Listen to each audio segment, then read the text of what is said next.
Emotions aren't only valid if it's happiness. Or sadness for that matter. I feel like the crying sad girl is very acceptable to people, whereas like the mad girl isn't. But they're both valid. Like if you're sad, you have my sympathy, but if you're mad, you're being unreasonable. Like that's ridiculous. Ever heard of range? Like I feel like people forget that. It's almost like you can't fit a full human inside your head. And I even see like things like, oh, that girl like isn't mad, she's just sad.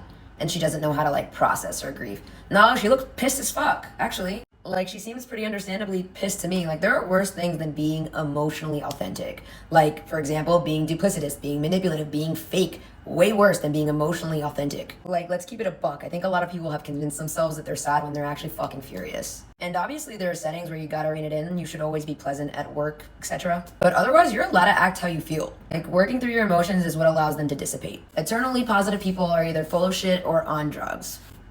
Bless them both, but neither of those populations has a tight grip on reality. If someone can come to you crying, they are equally allowed to come to you angry. They are both valid. You might feel more uncomfortable with one given your upbringing. For what it's worth, I've never held either emotion against anyone. I mean, I grew up with 2 psychiatrists in the house and I'm Latin, so culturally, we really do accept like a lot of these emotions and we're just a passionate culture. But I feel like there's a lot of denying that you have emotions in other cultures that it's just not appropriate. If you're watching this video, I hope you're smart enough to understand that you can't cross certain lines, like that's a given, But I also hope you understand that you're allowed to go to someone and say, listen, I have an issue with you and you're not talking to me and I feel like you're being really mature about this and I'm angry.